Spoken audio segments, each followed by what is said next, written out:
Hi there, Linda Artesani Accounting and the Proper Trust. Happy 2023, everyone. And it is January, obviously. And I wanted to talk a little bit about why mid-sized law firms should really consider outsourcing their legal accounting. And a lot of them, quite frankly, do, but sometimes they don't actually go towards a bookkeeper that specializes working in the legal industry. And I think that's a mistake that can be costly as far as their records not being correct and accurate. Legal accounting is definitely its own animal.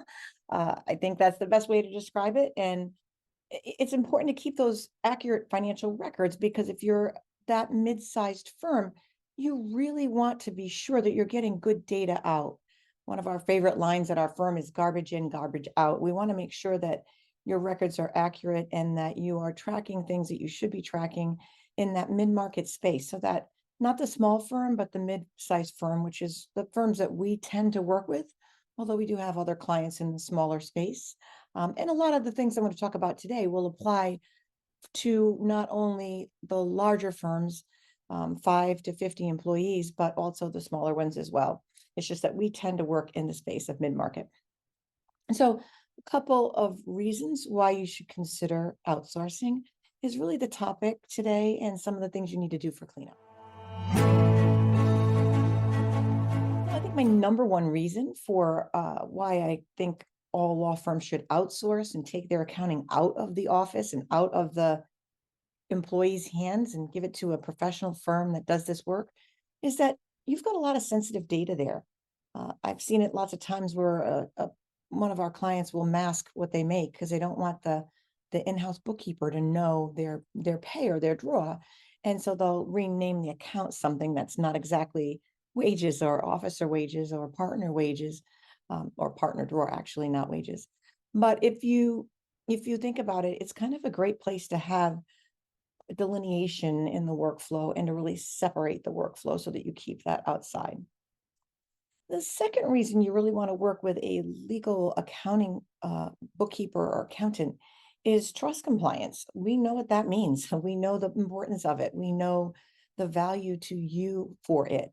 If you've ever had an audit or had to sit through an audit, you want great data.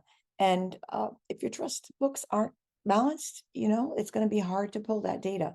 I'm going to give you a little trick to show you if you want to check it. If you're sitting here today, middle of January, thinking about closing your records for 2022, and you're like, I don't even know if my books are balanced. I mean, I know the balance sheet, the reconciliations have been done, but how do I know that it's actually been balanced?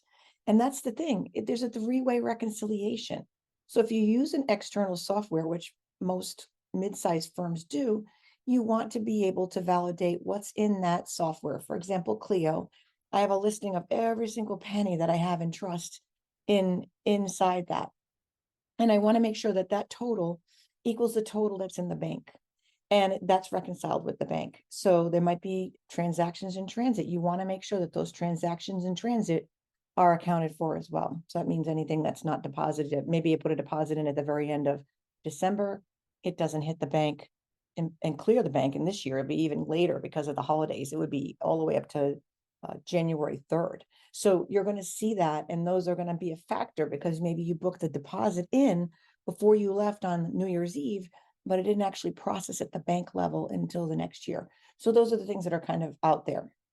Another thing that you want to think about is your advanced client costs. Has that account been reconciled ever? And I'll show you how easily it is to look to see in QuickBooks if it has been.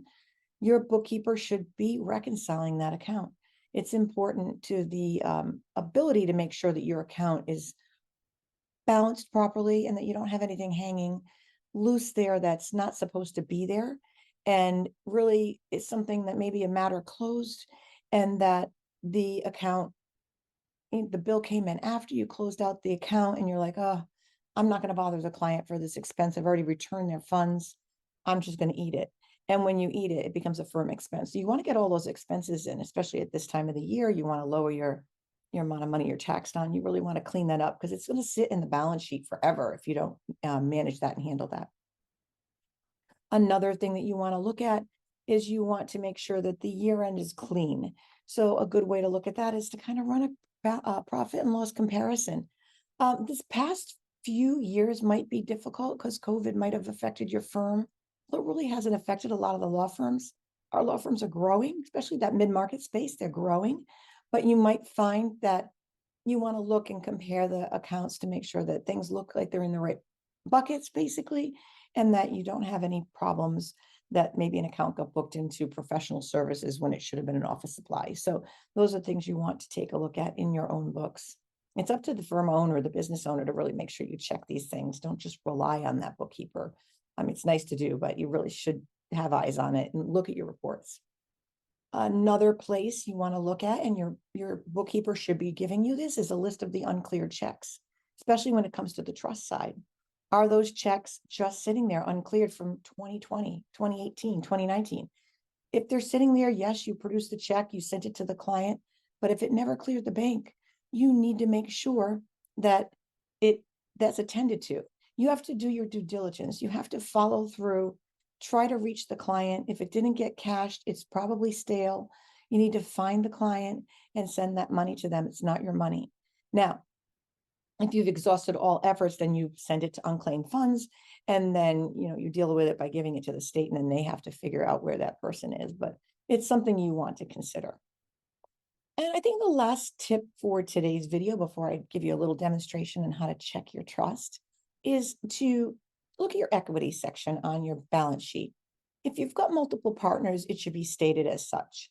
And I had a really good post last month that explained how that should look. If you're a partnership at all, you want to have the partners broken out by the percentages, and you want to have that clearly stated on the balance sheet. I've seen it lots of times where it just says owners, investment, owners, disbursement, and it's not clearly written. They're not their partnership. It shouldn't even say the owners. It's not a sole proprietorship or a single member LLC. So you want to see that it's written that way. If you're an S corp, you want to have that language as well. You want to see, due to shareholder or shareholder distribution, shareholder contribution. You want the correct terminology so your books look good. So let's dive in. I'm just going to give you a couple quick tips to see how you can look at if your trust is balanced properly. I am not going to take you into the third way, which would be lien law. I'm just going to take you at a very high level on the balance sheet to show you and how you can check to see if your accounts, if your advanced client cost is reconciled. So let me share my screen.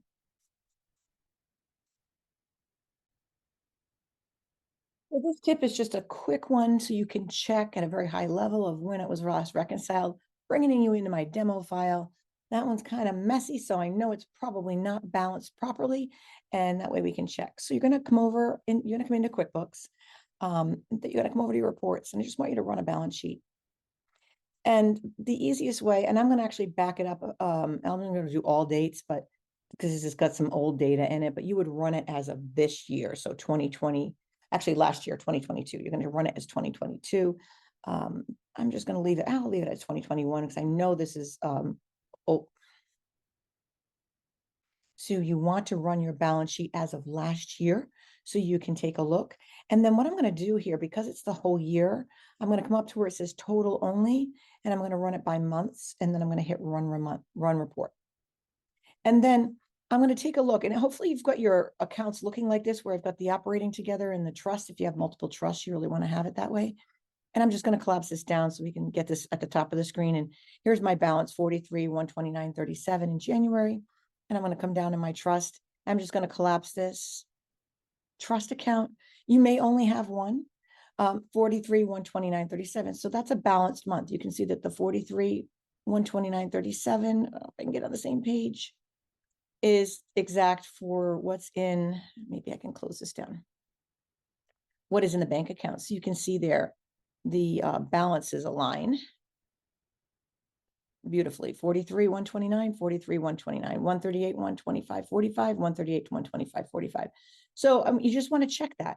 You want to come across 116. I've got a problem here. I've got a problem here. So now I know what month I need to kind of work in. It started in May that there was a problem. So if you're seeing this on your balance sheet, you know that your trust account, even if it's reconciled to the bank, is not balancing back to the amount of money in the trust liability accounts. So you want to make sure that that's the case. Go back to your bookkeeper or your accounting professional and say, hey, I need this fixed. It's not correct. Now, another place to check, I said I would tell you, is how to go to reconciliation. So I'm going to hit reconcile. And instead of picking a bank account here, which this is where you'll see if your banks are reconciled, I'm going to go to advanced client costs. As you can see, it has not been reconciled since 7/30/2020. That's a problem. So you want to look to see when was the last date it was reconciled. If you don't even get this line and you get some kind of commercial looking like it needs to be reconciled and let's get started, that means none of your records have been reconciled. So that's something to consider as well. So that's just a couple of quick tips. I hope that's helpful. We all want to have really clean books. We don't want to pay money on any income that we haven't earned. We want to have all the expenses in place. We want to have the right amount at tax time when we hand those books over to the tax professional. If this seems like a lot and you're like, wow, I didn't realize my books were this messy, I need to reach out. Please reach out to us. We're more than happy to help you. We're just a phone call, a Zoom meeting, or a click away. And on that note, I hope you all have a wonderful, wonderful week. Bye now.